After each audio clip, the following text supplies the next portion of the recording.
Police का ये काम था कि मस्जिद कमेटी को कॉन्फिडेंस में लेते या वहां की पीस कमेटी को। 3 मुसलमानों को गोली लगी, उनकी मौत हुई, हम इसका कंडेम करते हैं। ये फायरिंग नहीं बल्कि मर्डर है। जब से बाबरी मस्जिद राम मंदिर का जजमेंट आया, जिस बात को मैं पर्टिकुलरली कह रहा हूं कि उस जजमेंट के बाद ये सब चीजें खुलेंगी और एक के बाद एक खुल रही हैं, ये सरासर गलत है। जुल्म हो रहा है वहां पर, तो संभल में वहां पर कोर्ट की तरफ से बगैर मस्जिद के जिम्मेदारों को कमेटी को सुने उन्होंने एक एक्स पार्टी ऑर्डर पास कर दिया, वो गलत है। दूसरा यह है कि एक बार तो आपने गलत ऑर्डर दिया, सर्वे हो गया। दूसरा सर्वे जब किया आपने किसी को इत्तला नहीं दी। तीसरी बात यह है कि पुलिस का ये काम था कि मस्जिद कमेटी को कॉन्फिडेंस में लेते या वहां की पीस कमेटी को।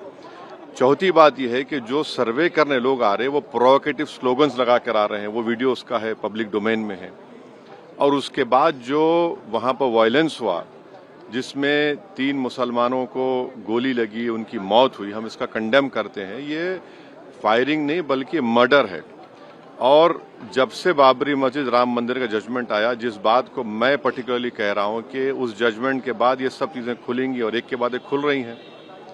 एएसआई प्रोटेक्टेड मॉन्यूमेंट सब बातें कर रहे हैं, क्या एएसआई के कानून में नहीं है कि आप उसका रिलीजियस नेचर चेंज नहीं, कैरेक्टर चेंज नहीं कर सकते? किस बुनियाद पे कर रहे हैं ये?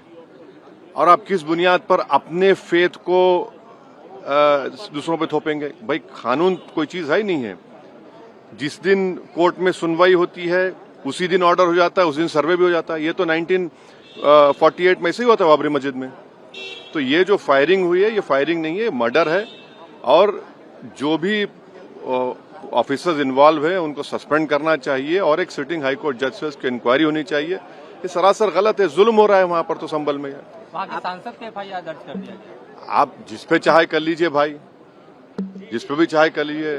जज आप, जूरी आप, सब आप, तो बचेगा क्या फिर? अब सर, जेपीसी में आप लोगों ने समय मांगा है, क्या कहेंगे? जी, जैसा अभी आपने हमारे डेलीगेशन तरफ से बोला गया है, मैं उसको रिपीट करना नहीं चाहता। मगर स्पीकर साहब ने बड़ी इत्मीनान से हमारी पूरी जितने मेंबर्स 11 नॉन बीजेपी एमपीज गए थे उनकी बात को सुना। वो बोले कि इसके ऊपर कंसिडर करेंगे और हमको उम्मीद है कि ऑनरेबल स्पीकर साहब इसका टेन्योर बढ़ाएंगे। क्योंकि आप देखिए, बंगाल नहीं गई कमेटी, बिहार हम लोग नहीं गए, उत्तर प्रदेश में शिया वक्फ की प्रॉपर्टीज को हमने नहीं देखा। तो ऐसे कई, दिल्ली के मंत्री को बुलाना है, ऐसे कई स्टेट्स है जहां पर कमेटी को जाना चाहिए। वो स्टेक होल्डर्स हैं, उनकी बात को सुनना बहुत जरूरी है।